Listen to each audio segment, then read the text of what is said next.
Hi, everyone. I'm Frank Mallicoat. I'm a news anchor reporter for KTVU Fox 2 here in the San Francisco Bay Area. My guest is a parenting expert. She's an entrepreneur, author of a brand new book that just came out this week called Parenting with Sanity and Joy 101 Simple Strategies. I think it might come in handy these days. She's here to talk about the holidays during our COVID times, amongst other things. Let's say hi to Sue Groner. Sue, how are you? Good. How are you? I'm well. I'm well. Well, you kind of got into this parenting thing by default through your friends who said, "Guys, you're very good at this. Why don't you make a living?" Give us a little background. Yeah. My goal really in what I do is to help parents be happier and more relaxed, sort of to, reduce the everyday stress and anxiety that, inevitably comes from being a parent. No matter how perfect your kids are, you're still going to experience some kind of stress around what you're doing and what they're doing. And so I really work on that. The strategies obviously really help the kids too, but it always circles back to helping the parent be happier and more relaxed. Well, there's no perfect parents out there. We all know that, although Mhm. we all try. Especially with the holidays coming, so you got to have the perfect tree. You got to have the perfect table, best tablecloth, buy the best gifts. And you got some advice for people out there. Throw it all out the window and enjoy the ride, right? Yeah, kind of. I think this is a year, where we've all had to make major adjustments to things.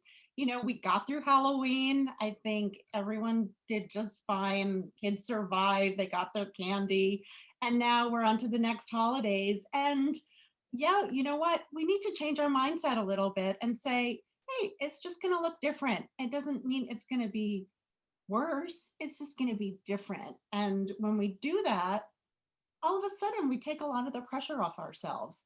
And who needs it to be so perfect? Really? What does that even mean? Like most of the time, I think if I took a poll, most families will say it's such an incredibly stressful time, the holidays. Either they have to travel and that's difficult with little kids, or their in-laws are coming and that's stressful. And now all of a sudden we don't have to do any of that.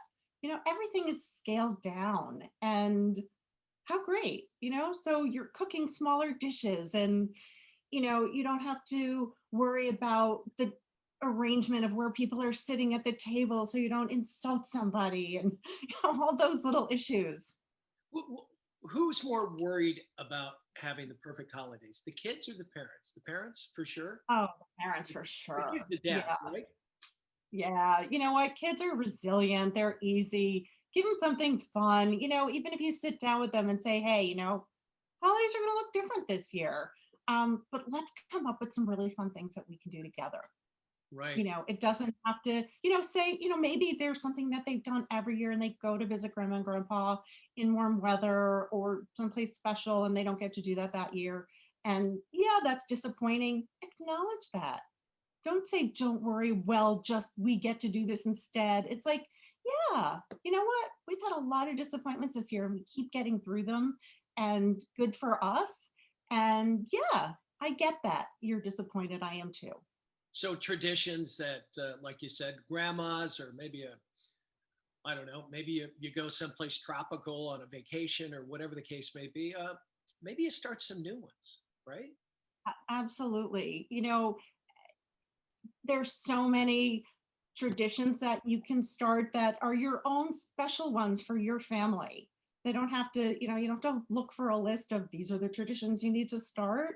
Um, you know, Sit down, talk to your kids, say what would be fun, what don't you ever get to do? Maybe, you know, on Christmas Day, you spend the whole day in your pajamas.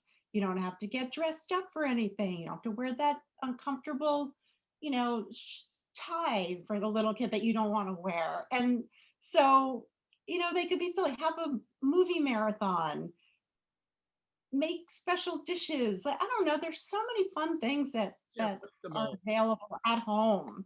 Yeah, break the mold. Well, the one kind of bonus of all this that I've noticed, I think others too, there's certainly an abundance of family time because you got mom and dad working from home in some cases, you got kids homeschooling, and it's like, ah, but yet you're having dinner together. You're probably communicating.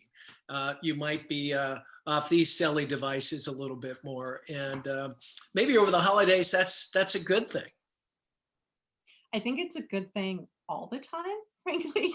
I was very lucky. My kids both came home from college and grad school for about 4 months, and we had family dinner every night, and it was great. We all went to corners of the house and did our work and did what we needed to do otherwise, but we would gather together and cook together. In fact, they cooked a lot for us, which was even better. But yeah, it's a really good thing. I think that said, family is really important around the holidays. And so it doesn't, even though you may not be sitting next to your loved ones or your dear friends that you usually celebrate these holidays with, it doesn't mean you still can't have a special little cocktail party online. I have Zoom calls with my friends all the time, and it's actually really fun. And I almost forget that we're not together. I know we've done it as well. It's fun with old fraternity brothers and my wife with some of her sorority gals, and and I can hear her cackling in the other room. Like, and that's good because a year ago you weren't doing that. Right. Even, if you traditionally have a Christmas caroling party, you can do that online. It's still fun. You still can all be singing together. You can share, the special cookies that you made with each other, have a contest maybe of the favorite cookie. How about gifts? Some people don't want to go out. A lot of people buying online. Some people have lost their jobs. Certainly, money's a little bit tighter these days. People are a little depressed, especially as we dive deeper into COVID. It looks like here in the winter. What's your recommendation there? Just keep it simple. Some people buy too much.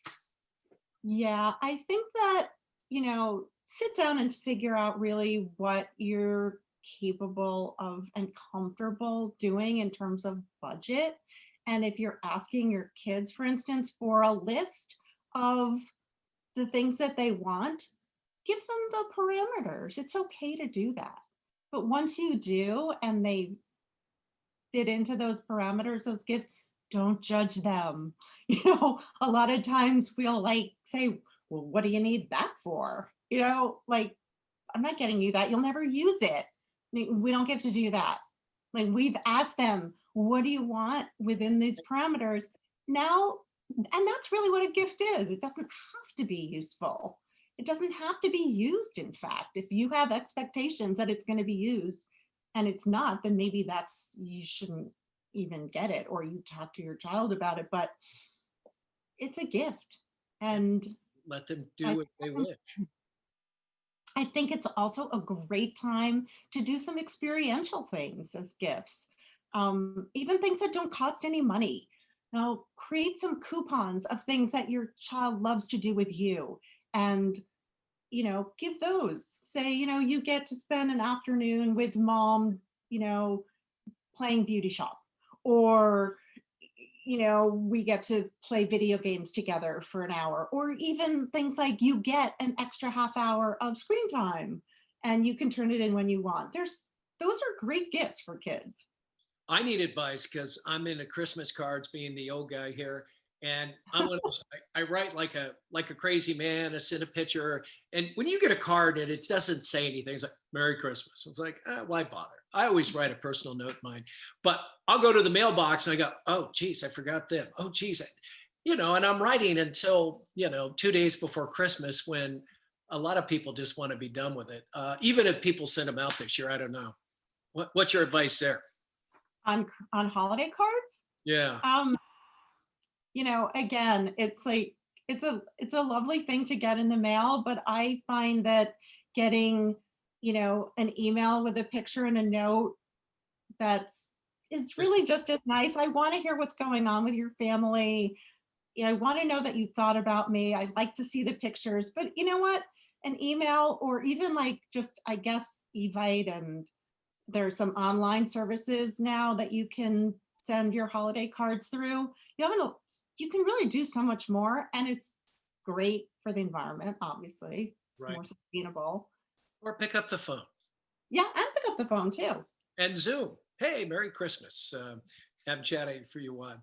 I know you have a book. It just came out this week. Let's talk about parenting with sanity and joy, 101 sample strategies. Tell us about the Simple strategies. simple. I'm sorry. Can't read my own Yeah, that's writing okay. here. I knew that. Go ahead. Yeah, so I like to call it the parenting book for parents that don't have time to read parenting books or don't necessarily want to because you find them very judgmental and overwhelming, and which I did as a young parent. And so I wanted this to be something that you could pick up every now and then, read a tip or two. If it resonates, you try it. If not, you don't. You feel good when you read it. It's like, oh yeah, I used to do that. I would start doing that again. Or that makes sense. I can do that. It's not an overwhelming book. It's cute too, makes a great gift. And there literally is a tip on every page.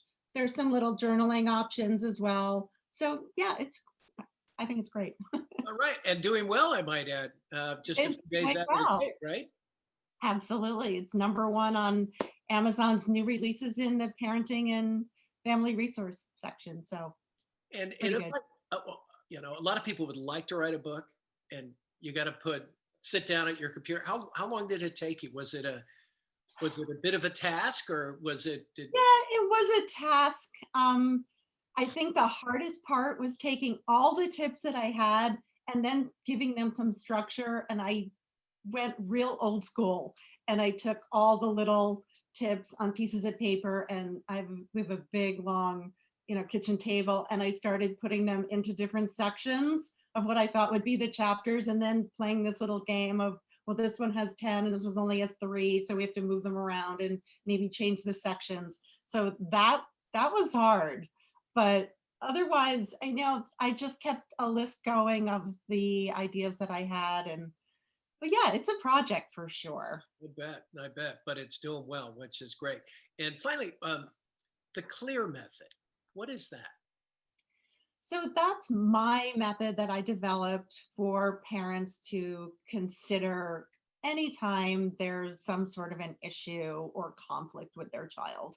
It's an acronym, which I love, and it stands for communication, love, empathy, awareness, rules, and respect. Huh. And sort of once you learn how to use it, it's very handy and it really can help you avoid being upset and angry. It avoids you yelling at your kids, and it helps you really understand what they're going through and provide sort of a format in which you can communicate to them in a loving, caring way and feeling like you're part of the team. It doesn't mean that you have to have rules for sure. I don't think a lot of rules, but if these are things that you're not bending on, make sure that you have those rules. If your kids are old enough, invite them to help you create the rules. There's more skin in the game that way for Oh, them. yeah, very good. Well, are you ready for the holidays and all the No, stress it brings down? no, I'm still trying to figure out what we're going to do, but it's going to be small. Um, fortunately, my whole family, my kids and my husband, we all like to cook. So, for me, just being together and listening to some good music and being in the kitchen and hanging out and drinking some good wine is enough for me, really. I'll be right over. Okay. Sounds great. I always love Thanksgiving the best, although sometimes I have to work, but just waking up, a little football, you got the Macy's parade, which I guess has been canceled now, but no They're gift doing some giving. modified version of the parade. In Yeah. fact, I just read that even the Broadway shows they're somehow going to be a part of this online parade. Well, it's always a highlight. Well, she is Sue Groner. She's an entrepreneur. She's a parenting expert. She just came out with a new book. Give it another plug. Parenting with Sanity and Joy, 101 Simple Strategies. Very good. Available at your favorite bookstore and, of course, anywhere online. Great. And if people want to get in touch with you and get more information, tell us about your website. My website is theparentingmentor.com. and everything's available there to find out. All right. Well, Sue, thanks for sharing some time with us out here in California. We wish you a stress-free holiday, and hopefully people will pick up your book and find out how to enjoy the holidays as well. Great. Thank you so much. All right. Same to She's you. Sue Groner. I'm Frank Mallicoat here in the Bay Area. For more information as well, you can go to newsnowfox.com. Have a great day, everybody.